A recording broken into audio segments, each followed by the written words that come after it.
Today's session is part of the Online Marketing Tactics series. And this today, as I said before, we're talking about your blog and link building. So these are two very important parts of your marketing that's moving forward for 2021. Let's start with blogs. So a lot of questions I get a lot is, why do we have or need a blog? And there's lots of answers, but these are some of the ones that I get a lot that will hopefully answer what you're thinking about today. So why a blog? So first of all, I think the most important one, it will improve your SEO, so your search engine optimization for your website. One, it's fresh content going to your website. The more you can have fresh content, the better, because Google loves it. Google, for one, will be looking for this fresh content. And when you put up a new blog, it's purely all new information it hasn't seen before. So what it basically does is it piques their interest, so to speak. So, and if you get yourself into a regular routine of doing this, Google's going to come back looking for more of this fresh content. So this is vital for anything that we do for our website. So the next one is, it's going to help you tell your story. So it doesn't matter what business you're in, you have a story. And this is what people love to read. They love to know more about you. They love to know more about your business.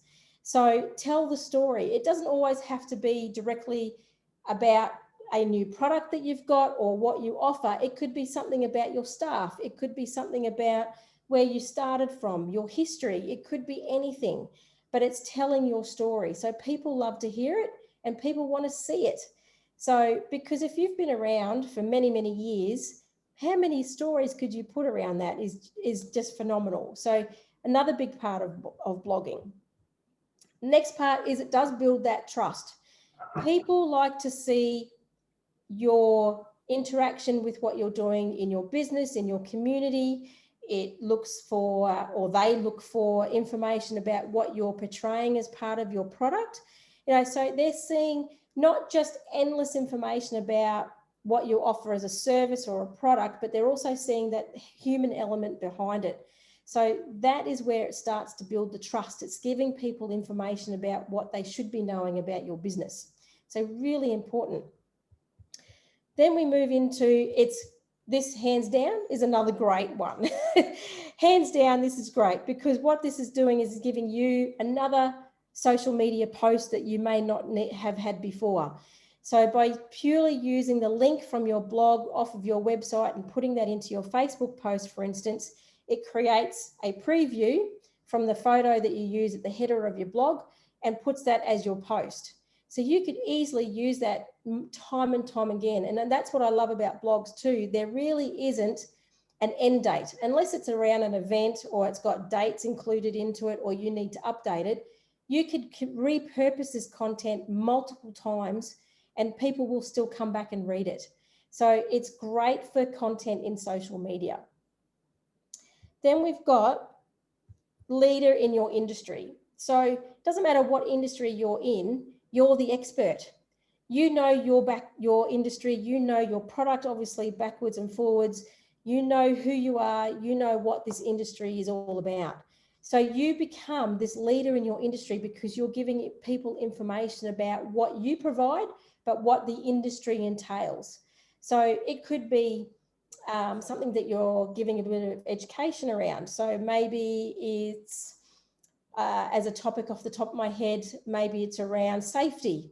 So you're providing something to do with safety, you're going to tell people, and for some reason, straight in my head pops the swimming, pool safety, around safety fences, around learning how to swim, around, safety with children. So there's lots of things there that you could use as blogs and become that leader in your industry. So these are the things that people want to know. And there's also this term called edutainment. So what you're doing is you're providing education, but you're also providing entertainment at the same time. So you're educating them something in a piece of safety legislation or whatever it is that your business does or provides, but also giving them the entertainment with the blog. So it's really important to try and give it as something interesting and something people need to know. It's really good. The other thing, obviously, what we would like it to do is create new sales funnels. So what you potentially are doing here is you're providing more information to your consumer, but you're also providing it in a way that you're selling something and you're giving yourself a new funnel. So not just relying on your bookable product or your saleable product in your shopping cart or your booking system, you're actually providing it in another source at the same time and creating another lead through to those funnels. So this is another way to actually access maybe potentially consumers or an audience that you haven't before because you're using it as a sales funnel. So that's your blog. So these are just why a blog. So we're not going to get into the creation of your blog or anything. This is just why you should have a blog on your website. So as you can see from these 6 points, they're really quite important. And a lot of people don't put that emphasis on a blog before. And I think leading into 2021, it's more so. There's so much saturation online. We need to give our audience and our consumers something a bit different, something out of the box that they wouldn't normally see from you. So this is definitely a way forward for that. Okay, let's lead into link building. So link building is, again, really important for your website. We want to make sure that people are coming to your website constantly. So with your blog, yes, we're doing that, but with link building, this is another way to do it.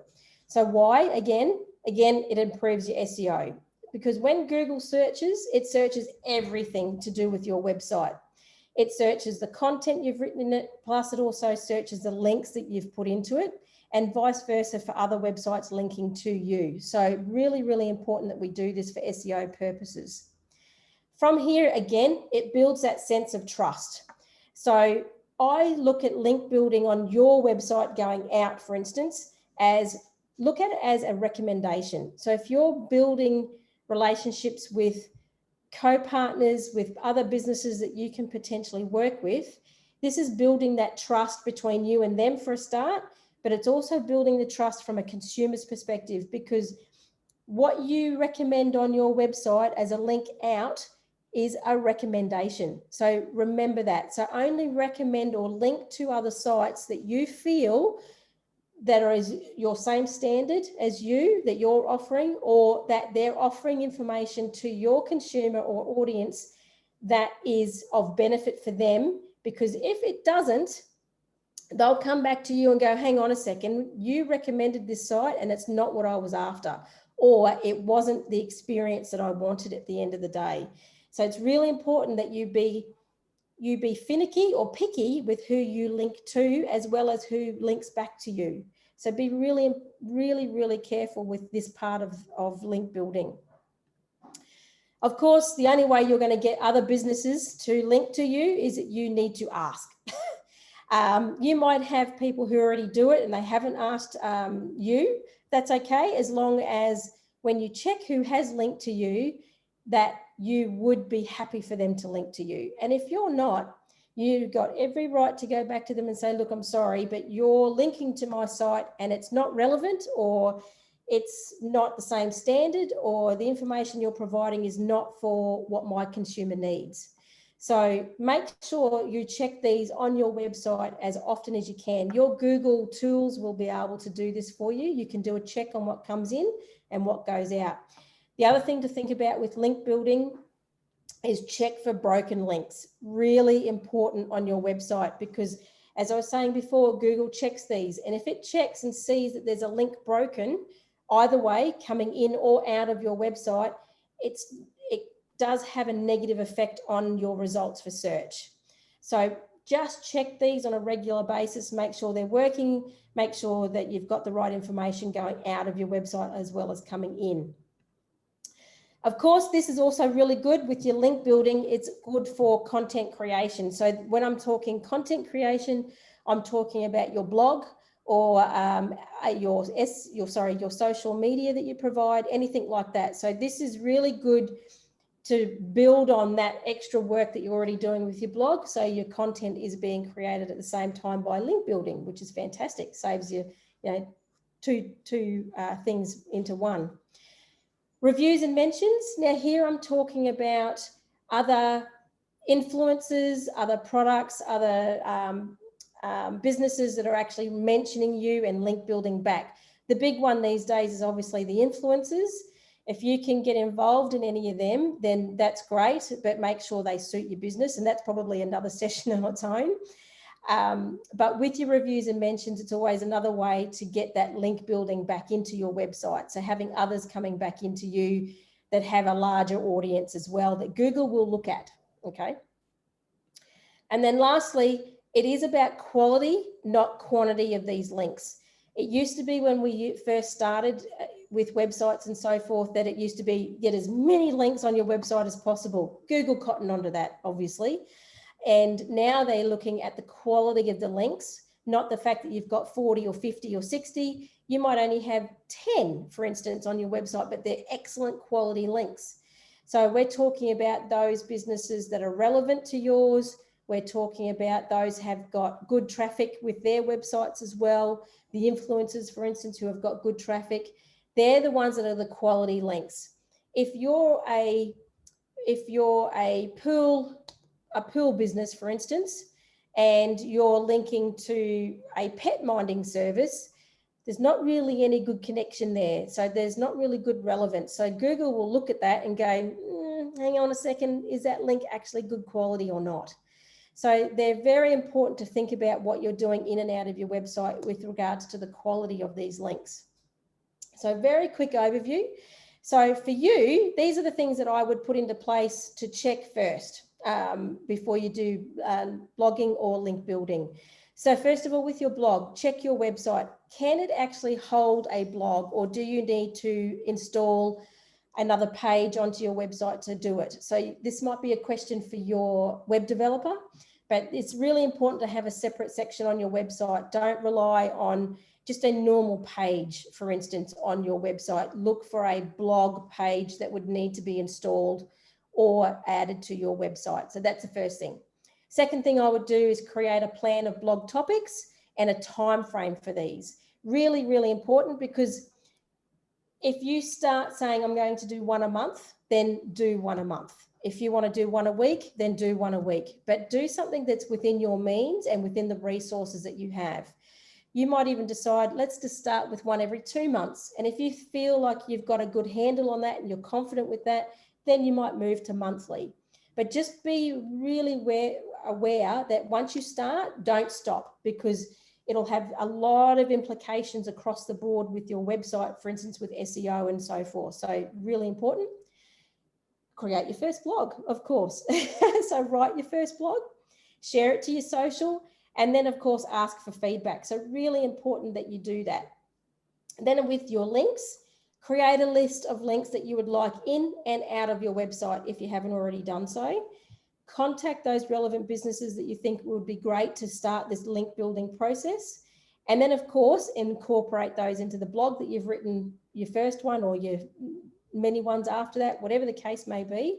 But make sure you incorporate those into your blogs, because that's where it's going to probably work the best.